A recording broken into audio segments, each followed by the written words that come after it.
कक्षा 12 के साहित्यिक और सामान्य सभी बच्चों को मेरा प्यार भरा राधे राधे। आज फिर एक नए लेक्चर के साथ हम आपके सामने उपस्थित हुए हैं, जो कि राष्ट्र कवि रामधारी सिंह दिनकर जी का लिखा हुआ है अभिनव मनुष्य। तो उसी चैप्टर को मैंने पढ़ाया था, जीवन परिचय बताया था, उसका एक लेक्चर भी आपको दिया था। आज हम उसी से आगे और बढ़ते हैं और उसके आगे आपको पढ़ाते हैं।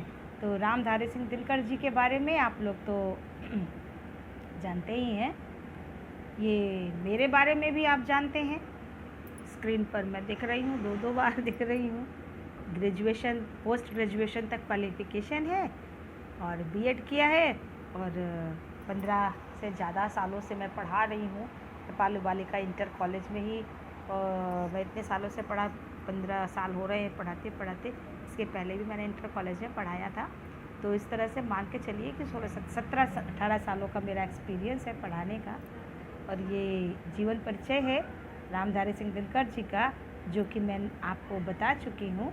और आप लोग उसको डिटेल में लिख लीजिएगा, क्योंकि मैंने जो बताया है वो उतना डिटेल में नहीं है, केवल पॉइंट आउट कर दिया है मेन चीज़ें। अब उसके आगे आपको करना है। तो अभिनव मनुष्य, जहाँ पर आज के युग में मानव की इच्छाएं किस तरह से बढ़ती जा रही हैं और अपनी उन इच्छाओं की पूर्ति के लिए वो किस स्तर तक जा सकता है, इसका एक छोटा सा प्रमाण दिनकर जी ने इस पहले पद्यांश में दिया। अब यहाँ पर ये शब्दों के अर्थ भी हमने दे दिया, हालांकि हमने बता दिया है। तो चलिए, अब यहाँ पर आज की दुनिया विचित्र नवीन, प्रकृति पर सर्वत्र है विजयी पुरुष आसीन। अब इसके आगे कवि मानव उन्नति की विवेचना के पश्चात इस निष्कर्ष पर पहुंचते हैं कि आज का मनुष्य अभी भी आदि युग का बर्बर मनुष्य ही है। यहाँ पर कवि जो है, जो मानव ने इतनी प्रगति की है, उस प्रगति की विवेचना करते हैं और उस विवेचना के आधार पर इस निष्कर्ष पर पहुंचते हैं कि आज के इस मानव और आदिम युग के मानव में जरा सा भी अंतर नहीं है। जितना बर्बर वो आदिम मनुष्य था, उतना ही बर्बर ये आज का मानव भी है। आज की दुनिया विचित्र नवीन, प्रकृति पर सर्वत्र है विजयी पुरुष आसीन। दिनकर कवि कहते हैं कि आज की दुनिया जो है वो बड़ी ही नवीन और विचित्र है। साधारण शब्दों का प्रयोग किया गया है। आज की दुनिया विचित्र नवीन। कवि कहते हैं कि आज की जो दुनिया है वो नवीन और विचित्र है। प्रकृति पर सर्वत्र है विजयी पुरुष आसीन। वैज्ञानिक प्रगति के परिणाम स्वरूप आज मनुष्य ने प्रकृति पर सभी जगह, सर्वत्र माने सभी जगह, विजय प्राप्त कर ली है। वैज्ञानिक उन्नति के कारण, वैज्ञानिक प्रगति के कारण आज मनुष्य ने प्रकृति पर सभी जगह विजय प्राप्त कर ली है बंधे नर के करों में वारि विद्युत भाप। मनुष्य के हाथों में आज जल, बिजली, दूरी, वातावरण का ताप आदि सभी कुछ बंधे हुए हैं बंधे नर के करों में वारि विद्युत भाप। कवि कहते हैं कि आज मनुष्य के हाथों में जल, बिजली, दूरी, वातावरण का ताप आदि सभी कुछ बंधा हुआ है। अर्थात आज मनुष्य इतना साधन संपन्न हो गया है कि वह गर्मी और सर्दी के मौसम को भी अपने अनुकूल बना चुका है। अर्थात एयर कंडीशनर जब चाहे वो ताप को कम कर लेता है और जब चाहे वो ताप को बढ़ा देता है। एयर कंडीशनर यही तो है। प्रकृति का ताप इतना तेज रहता है और उसको वो कमरे के अंदर बैठ करके बिल्कुल कम कर लेता है। क्या वैज्ञानिक उन्नति है। हुक्म पर चढ़ता उतरता है पवन का ताप। पवन का, वायु का ताप भी उसके इशारों पर, उसके आदेशों पर कम ज़्यादा होता रहता है। एयर कंडीशनर जब चाहता है उसे कम कर देता है और जब चाहता है उसे वो ज़्यादा कर देता है नहीं बाकी कहीं व्यवधान, लांघ सकता नर सरित गिरि सिंधु एक समान। सरित माने नदी, गिरि माने पर्वत, सिंधु माने सागर। आज मनुष्य नदी, पर्वत और समुद्र को समान भाव से बिना किसी व्यवधान के, व्यवधान माने बाधा, बिना किसी बाधा के लांघ सकता है।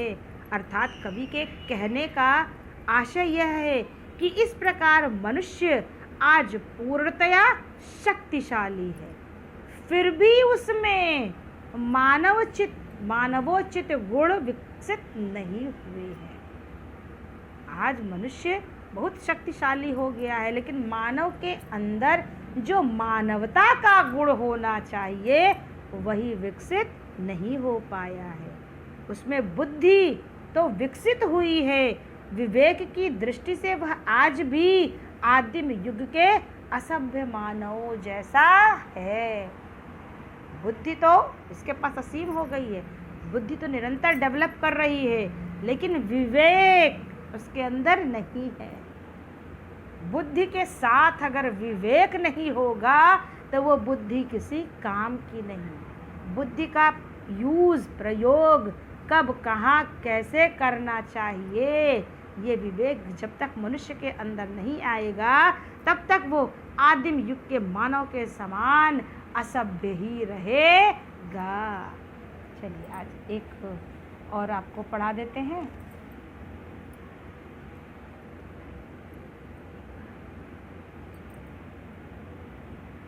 ये इसका अर्थ है। चलिए आगे। शीश पर आदेश कर अवधार्य, प्रकृति के सब तत्व करते हैं मनुज के कार्य। शीश पर आदेश कर अवधार्य। अवधार्य माने धारण करके, और शीश माने सिर पर, मनुज माने मनुष्य।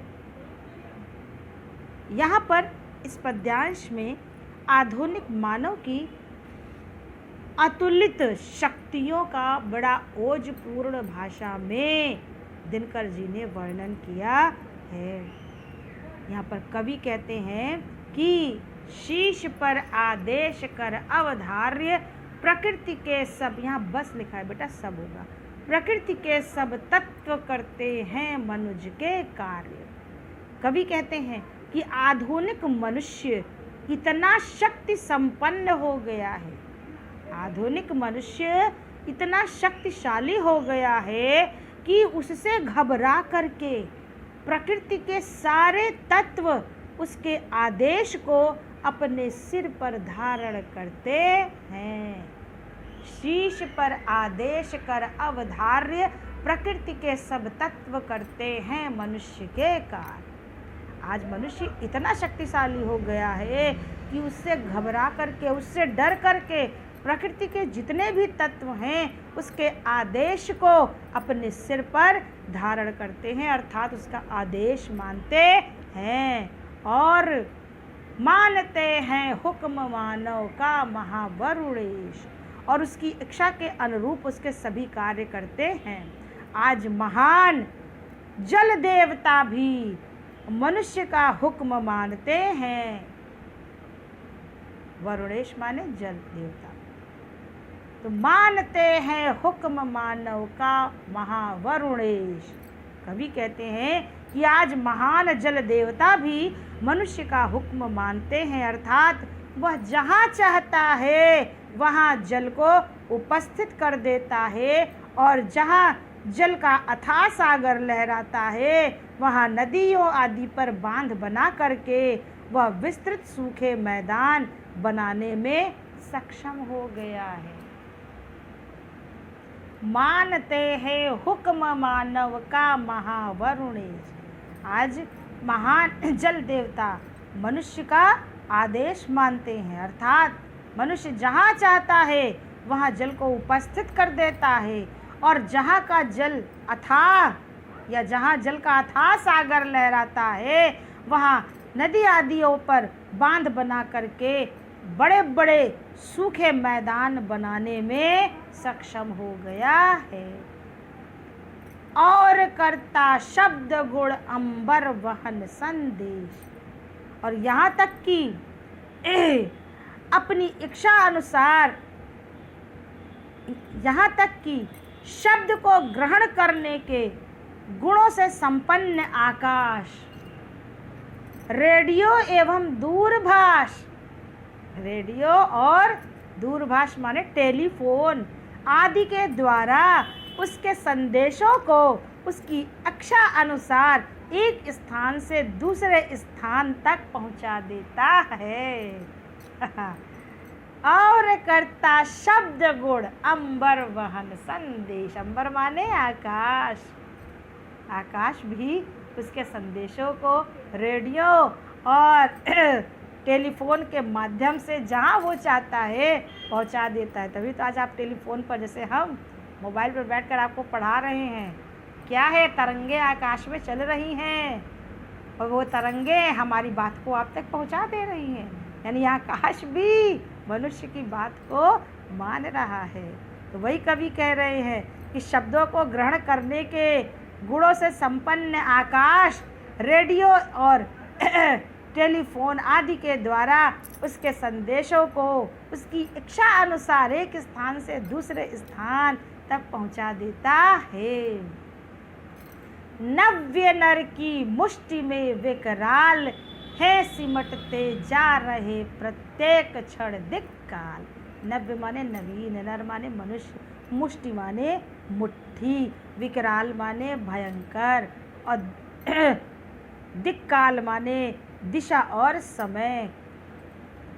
कवि कहते हैं कि आधुनिक मनुष्य की विशाल मुट्ठी में, नव्य नर की मुष्टि में विकराल, आधुनिक मनुष्य की विशाल मुट्ठी में सभी दिशाएं एवं समय प्रतिक्षण सिमटते जा रहे हैं। नव्य नर की मुष्टि में विकराल है, सिमटते जा रहे प्रत्येक क्षण दिक्काल।